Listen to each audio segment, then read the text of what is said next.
My name is John Hart. I'm the president of the Sauk Prairie Area Historical Society.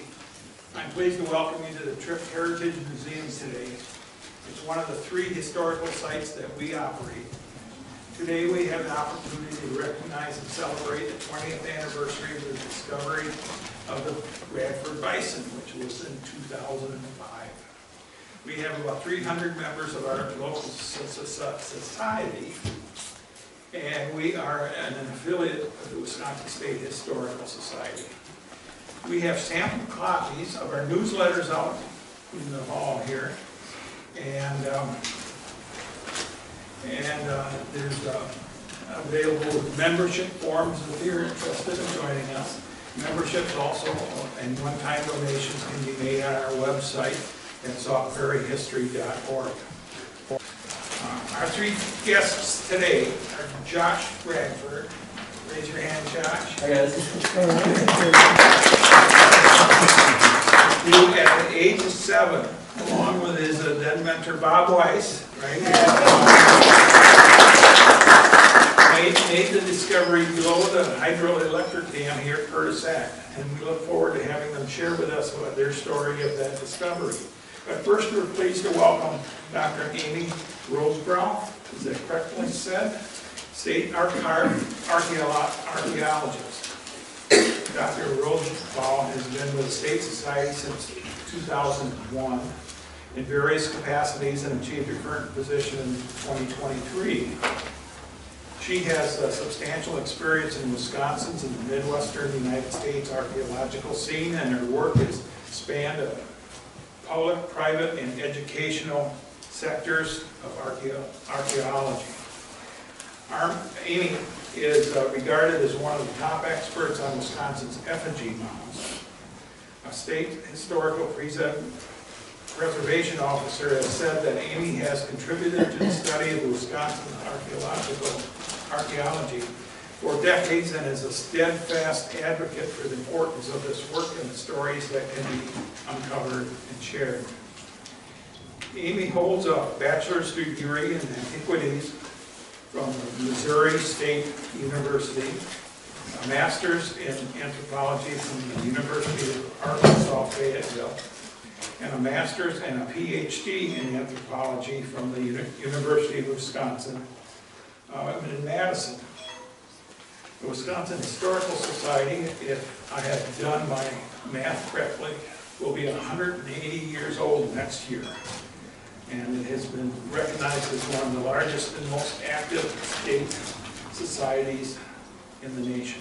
So again, thank you for coming today, Amy, and I turn the floor over to you.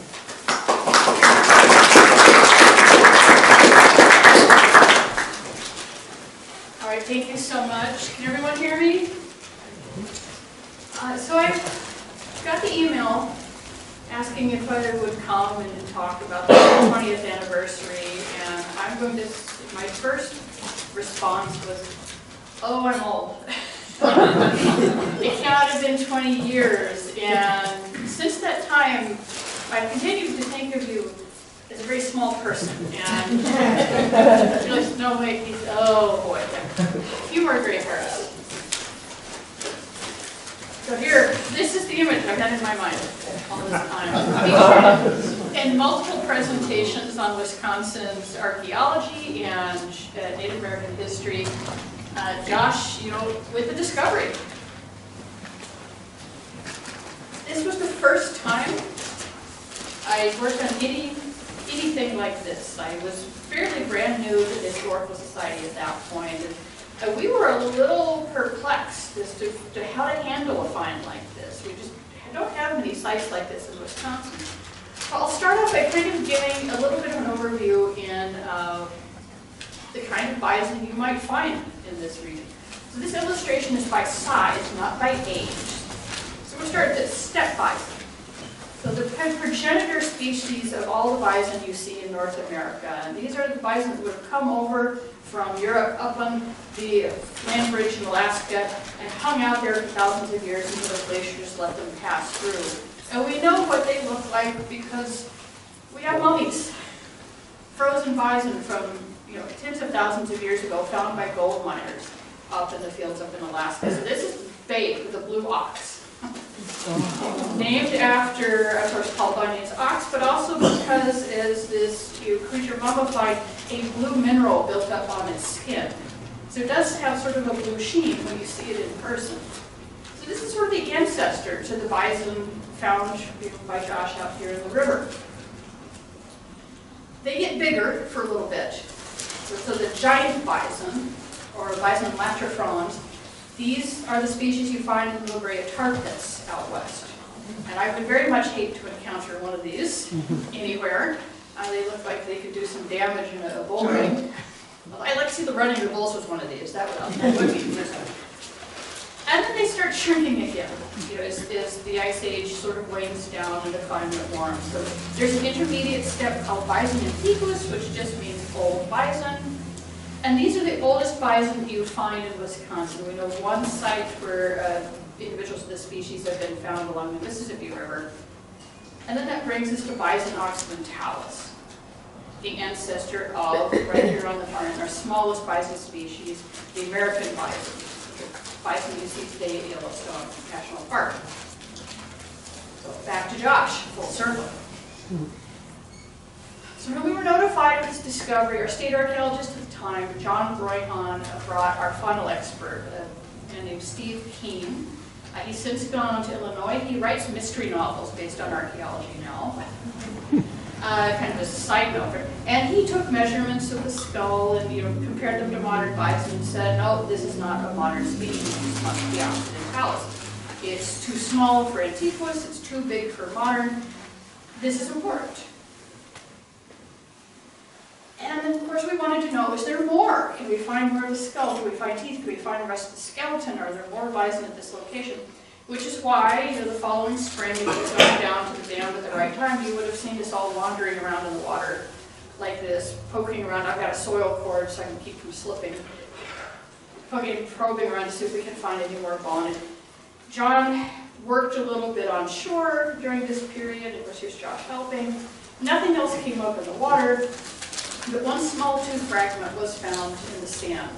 Well, John had this great idea, maybe if we dig down we'll find more, and unfortunately, no. But it's still a beautiful day to go wading in the river. And then that left us with the question of, okay, what do we do with the skull? Anything that has been submerged for a long period of time, wood or bone or metal, when it's brought out to the air will start to degrade and decay. So we made phone calls to the Zoology Museum on campus to see, and to the Geology Museum to see how should bones this old, potentially 7,000 years old, be handled. And we were expecting this would be a very expensive process to get it conserved, and they said what you need to do is clean it. Okay, we can do that. We have that equipment, so this is my hand of scrubbing the algae off of it. Right after that, we evicted a bunch of river snails that had taken up residence inside. So a little bit of cleaning on the skull. And as we got the dirt off, you could see that the surface had been extensively chewed on by those snails and mollusks and little creatures. So it has this odd texture to it that would not have been there originally. Then they said, okay, add this extremely expensive chemical, Elmer's glue. Oh great, perfect fit for state budget. So it got to soak in Elmer's glue for quite a while in this tank here. And there's John Brighton, our state archaeologist at the time, doing that. Brought it back up. We did a little touch-up once it dried, make sure it had multiple coats. You can see us brushing it there. And then finished. One conserved bison skull. And me much younger, and John much younger, standing there. And here it is ready to be brought here to the museum. Not the other. And I wandered over, and it looks essentially like this today. So I'm going to say Elmer's glue did a pretty good job.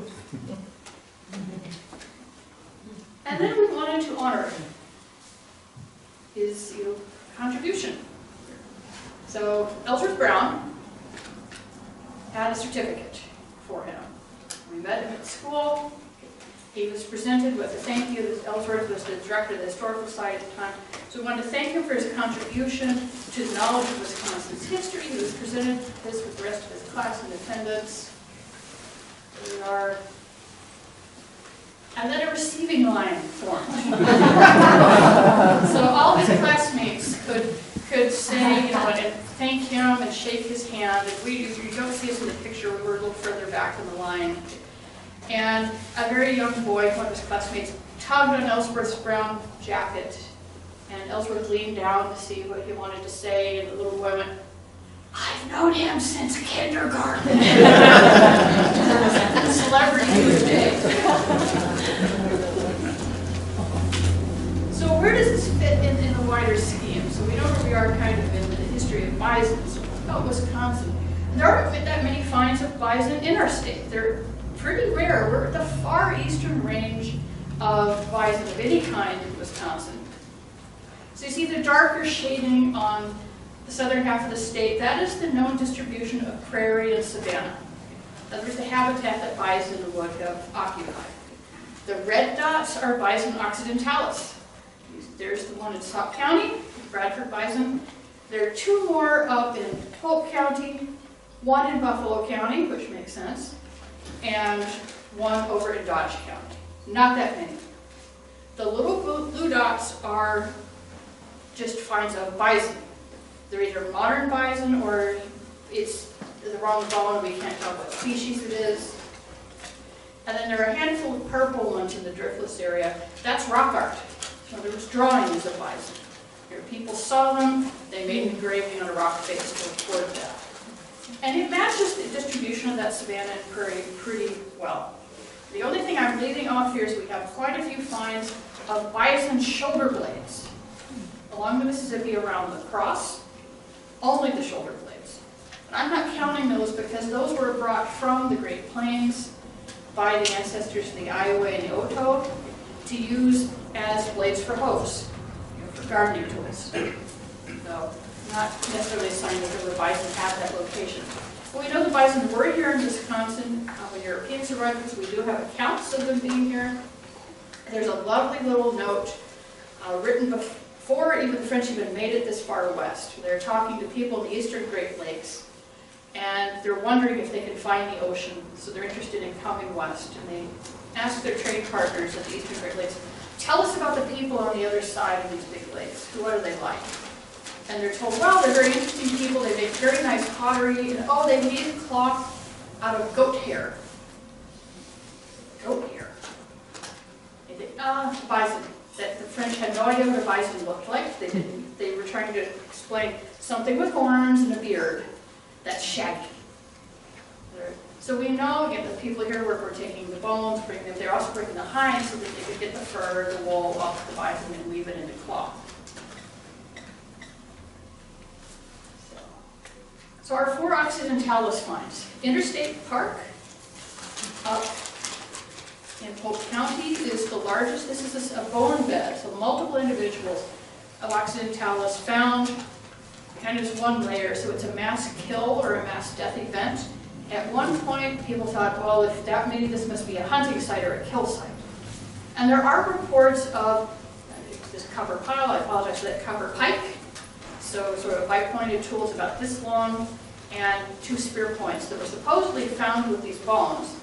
Unfortunately, they were removed when no one was really looking, so we're not sure what association they have with the bones.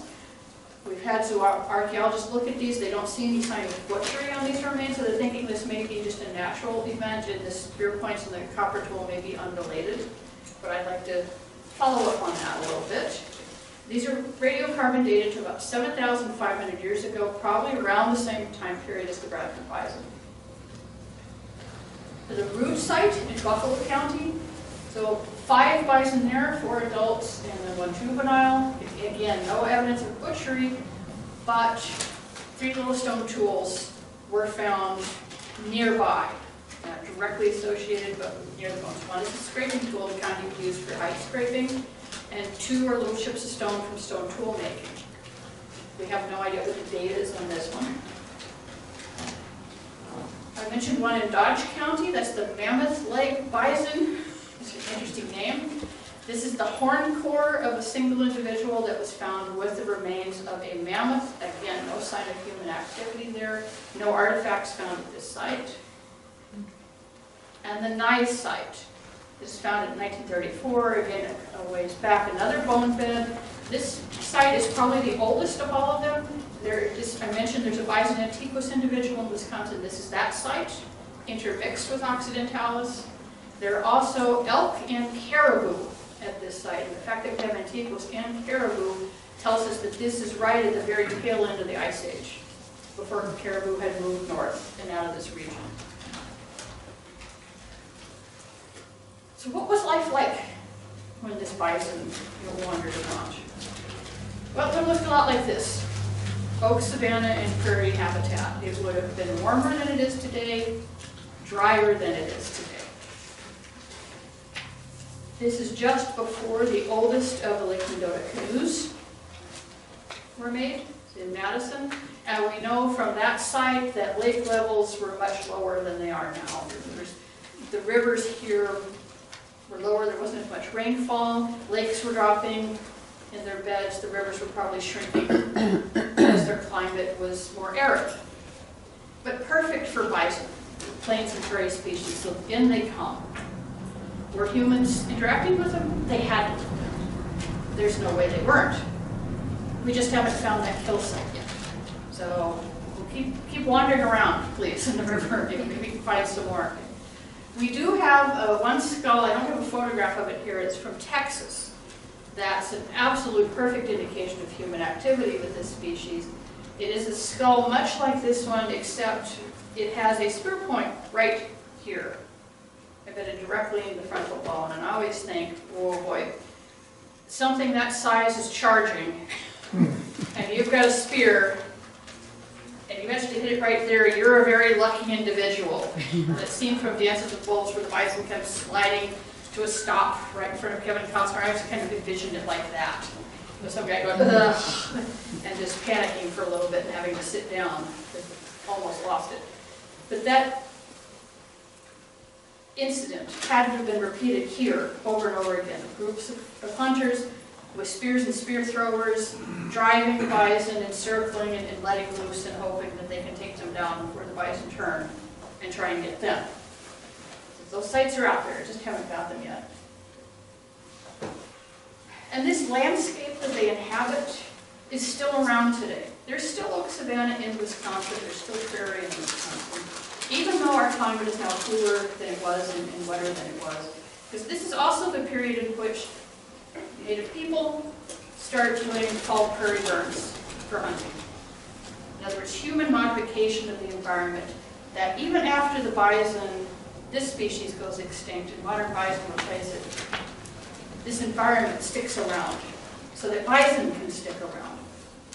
Every prairie burn takes out or oak saplings in the grass and knocks them back down again.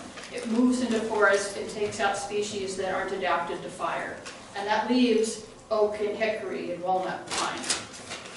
And those groves support wild grape and berry species and edible roots that attract browsing species and grazing species in, boosting up herd size. And that's why there were still bison here at historic contact, because Native people who had been interacting with them for thousands of years had managed to adapt and change the environment to make sure it was a good environment for bison and elk and deer to stick around in.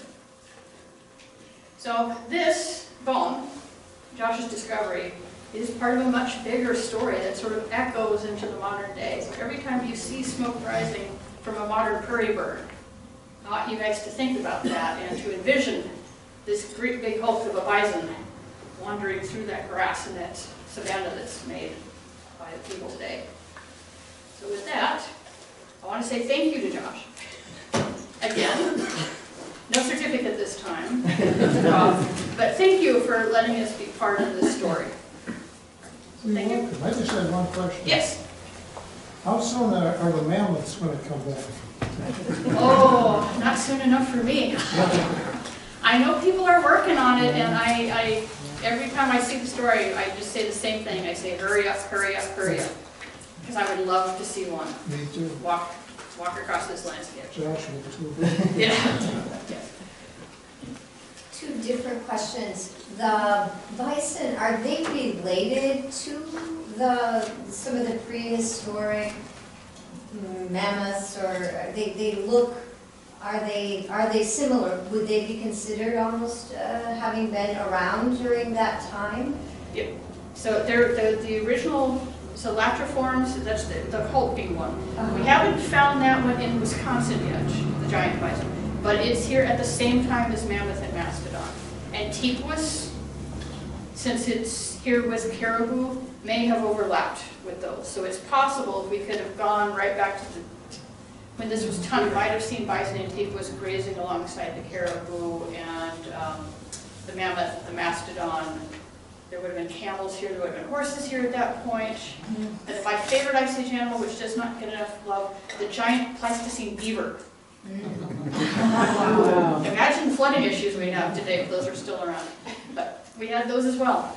And do the European antecedents to this area, then did they report seeing bison when they, I don't recall that that's in any of this? Yeah, if you go to those first French accounts and the really early English ones, they talk about spotting herds of animals. Elk are much more numerous than anything else. They were just stunned by how many elk there were. But they do mention seeing the scattered bison here and there. Scattered. Yeah.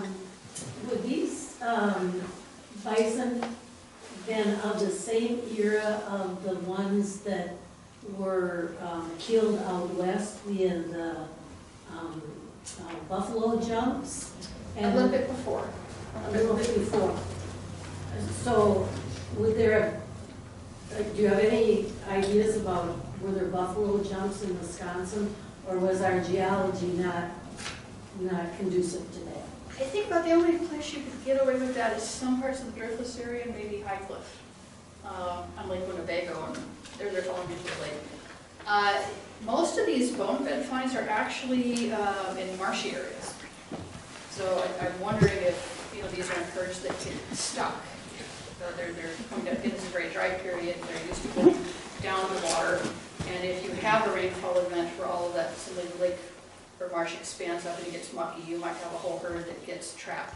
We see that as well in the southeastern part of the state with the mammoth and mastodon kill sites, where we do have indications of butchery, and again, these appear to be animals that were stuck in sediment they couldn't get out of, and they're kind of flailing around.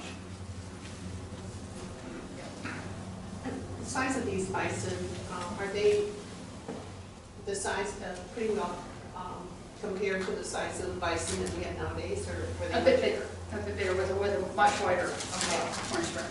And then about how big is that mammoth that you had up there, the woolly mammoth? The mammoths, Just the tall.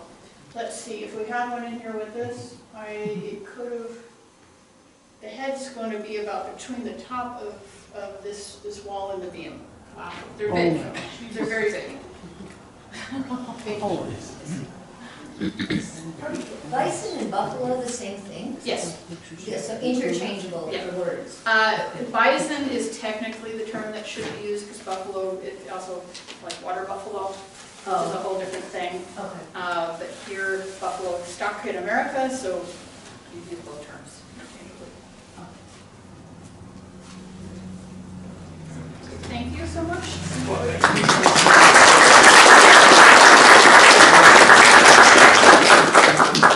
Now, at this time, I invite Bob and Josh, if they have any words they'd like to share with us, or stories he'd like to tell us.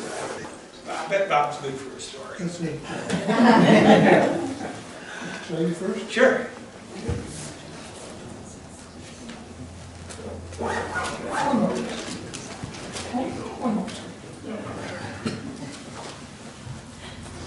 When you were out here, you talked about getting older because it's 20 years. Reminds me, I fell down about 3-4 weeks ago. Otherwise, I wouldn't be using this. But since then, I've gone to a seminar on preventing falls. And who should be there but Dr. Zor, the pastor? He's looking around and, oh boy, I see a lot of canes out there. And I didn't have mine yet. Oh, wait, I did, that's right, because it happened 1 week earlier. Hi. Anyway, he said this, all these canes, he said, when you get older, people don't want to get canes because they think they're going to look old. Well, he said, face it, you are old. And the other thing he said another thing, that Wisconsin is the #1 state for falls. Believe it. And he said, I figured out why. It's them damn brandy old fashions.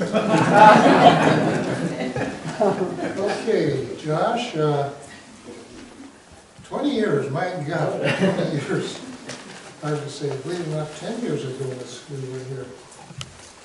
But I'm going to say a couple of things about people I'd like to comment on. Donna Staley at our kitchen table out at the farm said, we're going to call this a Bradford Bison. So I got to give her credit for that. My late wife, Joan, 14 and a half years ago, I saw this pen, and this will go back on there.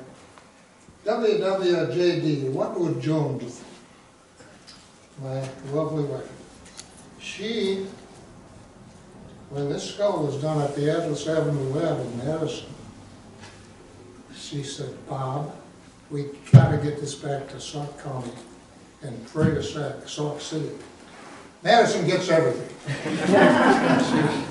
she said that. So Joan, my wife was very instrumental in getting that skull back here, as was Craig Culver Ice Cream. He was on the board of the Historical Society at the time. So we used it, especially Joan. She said, Madison gets everything. So we went down there. Josh and Joan and I went down to the Atlas Avenue Lab to look at the skull and see if some way we could get the people to bring it back here. Well, where was this skull? It was on the top shelf of an enclosed steel cabinet.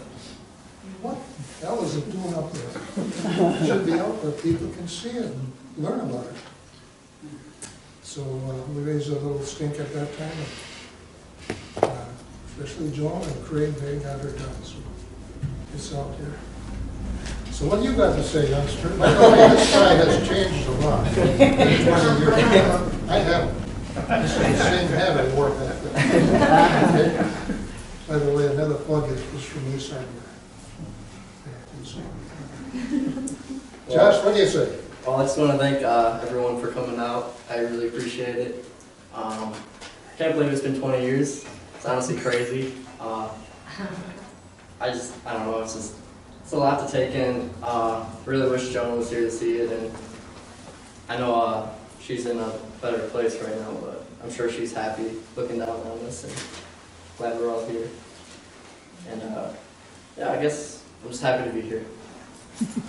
Can you guys talk about the arcade being closed that day and had it not? Yeah, that's all. There's something about That story? Oh yeah. Damn right. You know, if it weren't for Joan, who was involved with Kids Companion for 10 or 12 years, she got to me and said, Bob, you got to join that organization. Get a little boy. And I did. That kid grew up on me.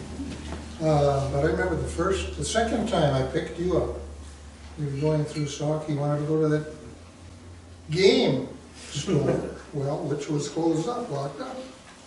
So I said, hey, you know, Josh, that rip looks awfully low today. My thought was to look at the dam and see if we could find some fishing lures.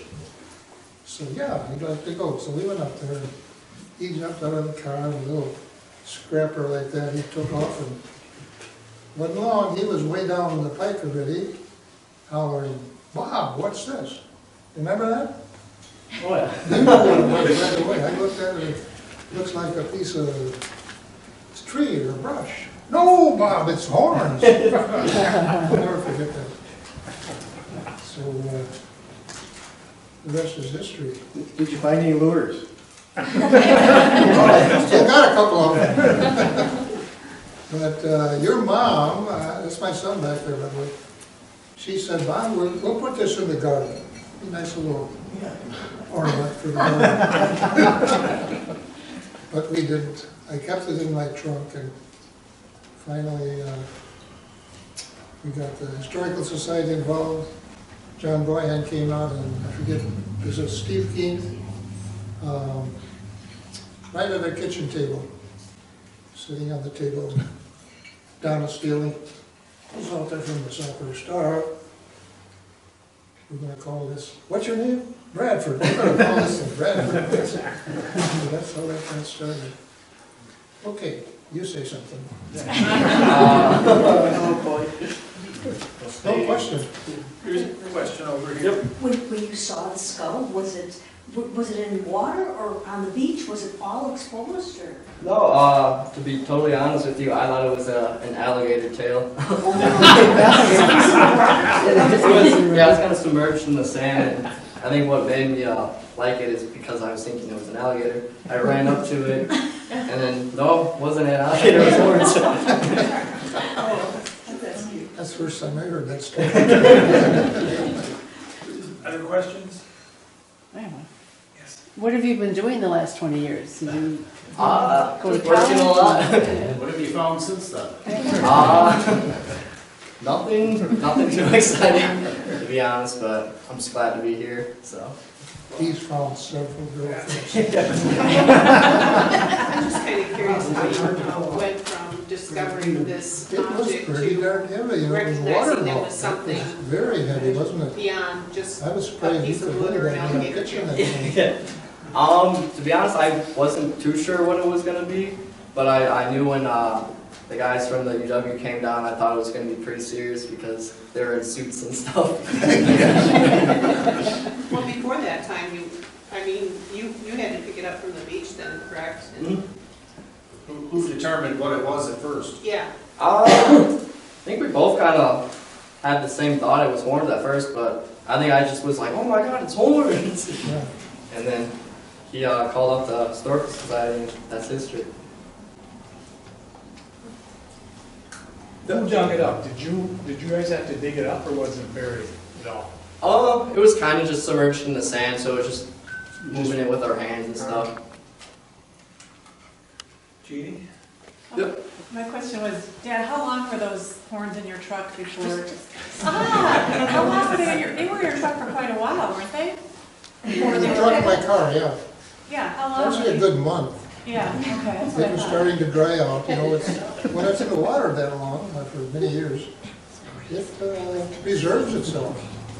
As soon as you get oxygen to it, look out. Yeah.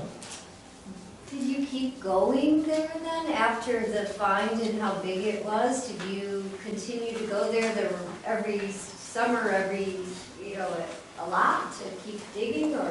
I honestly, every time I would be by the dam, I'd always think about it, so I'd always keep my head down, but to be honest, no, not really. But this is a spot that was typically underwater though, when you found it? Yep. I mean, so you can't revisit the spot too often, No. Yeah. if at all. It was a real low water period. And just about visited now. She's getting down there, yeah. Yes.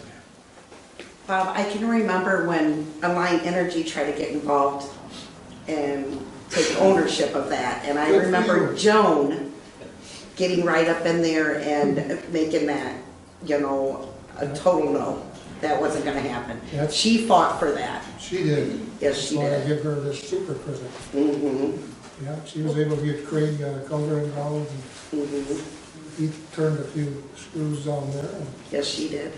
But she was adamant, it's gotta come out here, Bob. Very, very much. Yeah, sure. And Josh agreed. Oh yeah. Yeah, good question. We also have a set of elk antlers. Jack, tell me about that. Oh, what was his name, the vet? Sorry. Dr. Kelly's. Dr. Kelly found them with his daughters, I think, about 15 years ago, maybe. Along the Wisconsin, more down by Sauk City, though. But about that same time period, I've heard, in terms of 5,000 to 7,000 or somewhere in there. Those are upstairs, Yeah. in our gallery upstairs.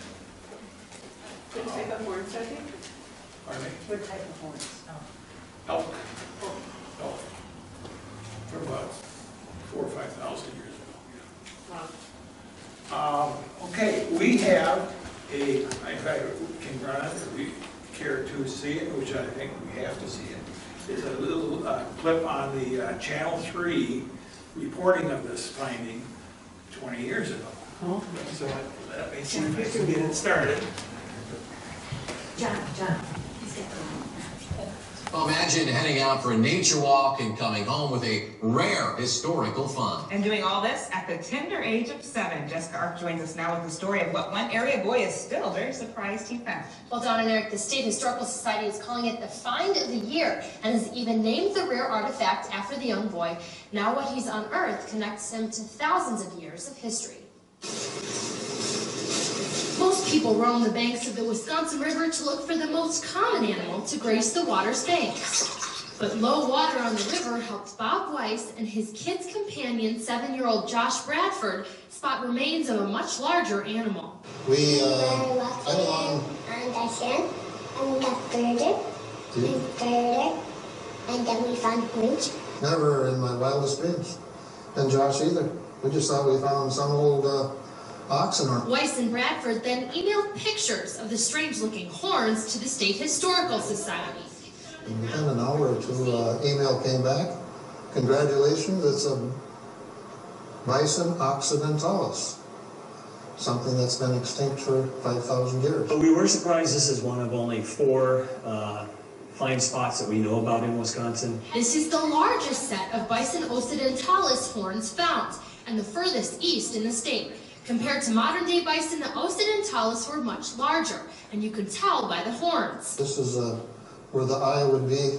The Historical Society now has its eye on how much the horns could tell them about Wisconsin's history. The island that it was found on seems to have been there quite a while.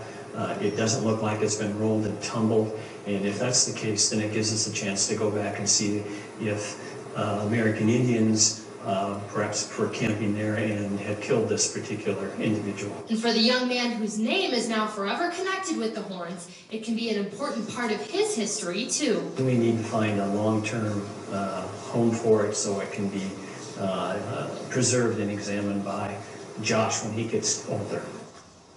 The artifact now will have the name the Bradford Bison, and archaeologists plan to return to the location in the spring to excavate for more artifacts. For now, they say they'll try to preserve it, which they say could take weeks or months, but they need to do radiocarbon dating so they can accurately age what the bones really are. Pretty cool. Might give him an idea what career path he wants to follow. He said today he was thinking about going out and looking for some more artifacts. That's pretty cool, Bradford. All right, Jessica Arp, thanks a lot. You actually found it in the winter time? It was November, I believe. But there was snow on the ground like that, or was there just snow with the story? When they did the story, it was in December. Okay. So it was about a month later, by that time it was snowing. So there's all kinds of things that could have happened to prevent finding it. Oh, yeah. Could have been under snow or underwater or... Yeah. Ice. Point story, but, you know, at that point when they did that story, it doesn't look like they knew whether it was, if any natives had worked on it at all. And it sure doesn't seem to be believed that was there as a natural, because there's no tool marks. Not that we can see, the surface is eroded enough, however, that if there had been, they may have been erased. So, I'm not ruling it out. Yes, sir, Bob? It's easy to remember the day Josh found us. Okay. Everybody's familiar with a 9/11. Yeah. This happened on 11/9. Very easy to remember. Yes. Has there been any attempts to search that area for other artifacts such as this? Not that I know of. Really? Not recently, no.